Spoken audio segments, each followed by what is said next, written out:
Lokpravah news 24 तास प्रत्येक घडामोडीवर लोकप्रवाहाची नजर।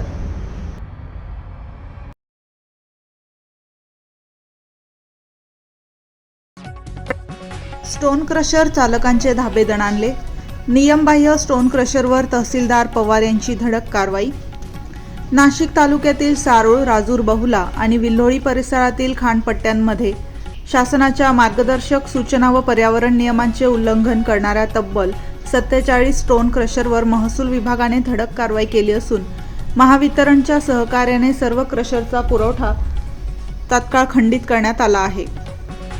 महसूल विभागाने केलेल्या प्रत्यक्ष पाहणीत अनेक स्टोन क्रशर चालकांकडून अनधिकृत उत्खनन, प्रदूषण नियंत्रणासाठी आवश्यक यंत्रणा न बसवणे तसेच आवश्यक परवानग्या व नियमांचे पालन न करता क्रशर सुरू ठेवण्यात आल्याचे आढळून आले।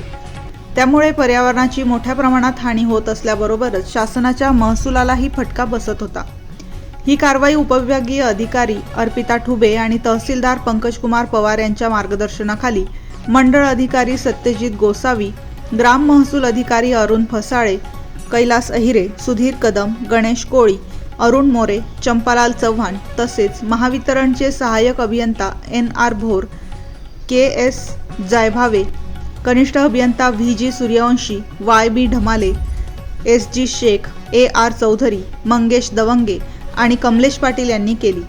तसेच शासनाच्या नियमांचे उल्लंघन करणाऱ्यांवर यापुढेही कठोर कारवाई सुरूच राहणार असल्याचा इशाराही प्रशासनाने दिला आहे।